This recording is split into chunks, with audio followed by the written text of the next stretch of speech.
It's never a good sign for a film when the review embargo is the afternoon of a film's release. This one came out yesterday in some places. I knew this going into Aquaman and the Lost Kingdom.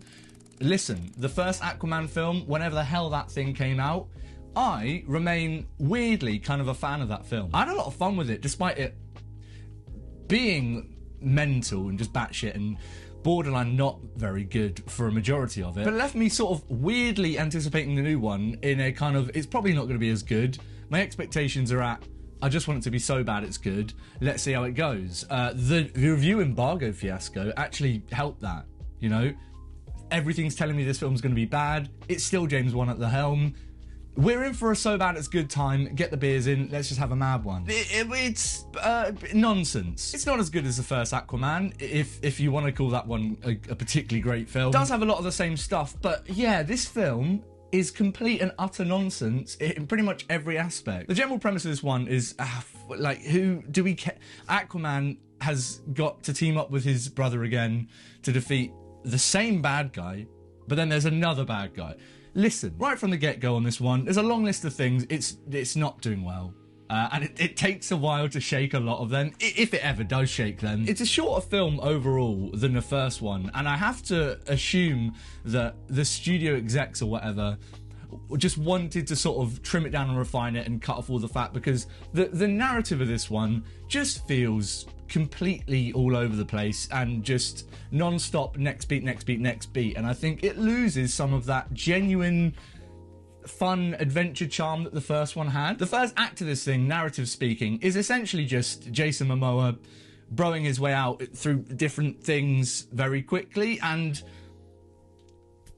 mostly doesn't really work there. I mean, he's fine as Aquaman, but he's just the same as we've seen him in, what, like 3 films at this point? I don't know, I can't keep up. We're probably not going to see him as Aquaman anymore. Do I mind?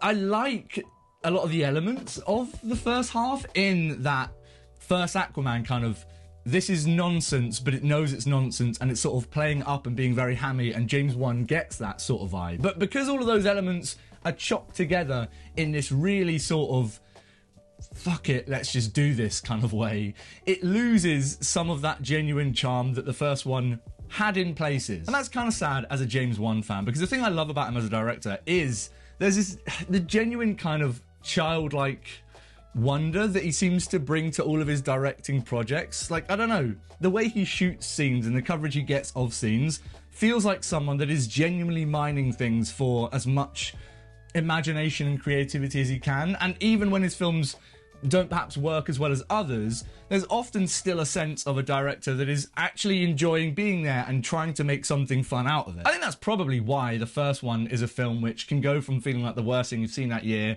to immediately just feeling like a genuinely amazing piece of over-the-top superhero nonsensical action. Because this one feels so sort of just chopped up, hacked up and thrown together just to get it out there, it loses that actual sense of someone making something worthwhile for a large majority of this thing. I think the best way to describe it is that if the first one felt half, what am I watching, and half, I love what I'm watching, this one, the balance is sort of tipped the wrong way. There are moments and things in there that really do feel like James Wan having a lot of fun, and those sequences do feel like fun. I enjoyed watching them in there, but they're just so few and far between versus the first one, which I have to address again. I don't think that film was great.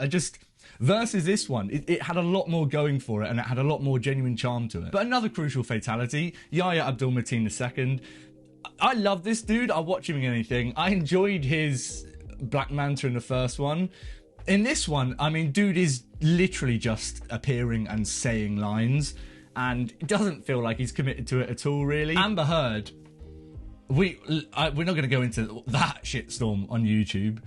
She's in the film. Two people that are still clearly committed to what's going on, and actually I think do save a lot of scenes from feeling entirely like the worst thing I've seen all year, are Patrick Wilson and Nicole Kidman. Patrick Wilson, I'm always a big fan of in James Wan films. Dude's always committed, he's a lot of fun, he's likeable, and, you know, he's delivering a lot of nonsense in this film, but he's still kind of fun to watch in the thing, and he does still at least feel like he's committed to giving a performance. Nicole Kidman, we love her. She's here, and she's honestly just kind of going for it.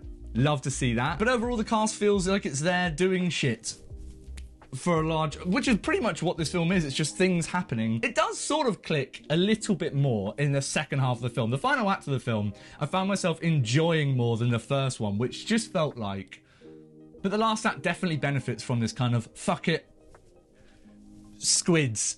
That is something though. Every moment with an octopus is actually great, and I like that stuff. And there are moments of kind of fun, Aquaman-y sea stuff going on. Your big squids, your tentacle things with teeth. I will say, character design-wise, really like what was going on in this film. But it's almost like these fun ideas are kind of attempting to break free through a film which just gives the illusion of something that has been mashed and forced into something that it maybe wasn't, and then just fucking spat out for them to forget about in about a week or whatever. I haven't really spoken about the comedy in the film, which I didn't laugh once. I did not laugh once. Oh, God.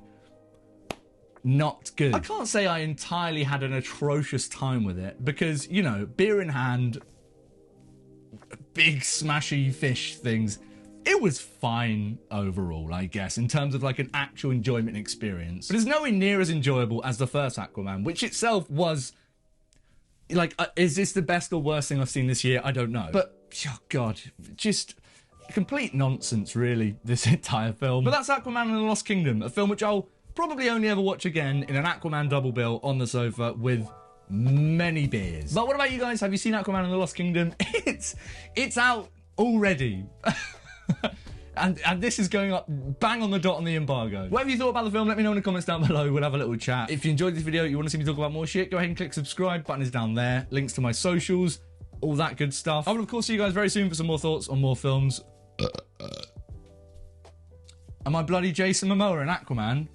God, I didn't even plan that.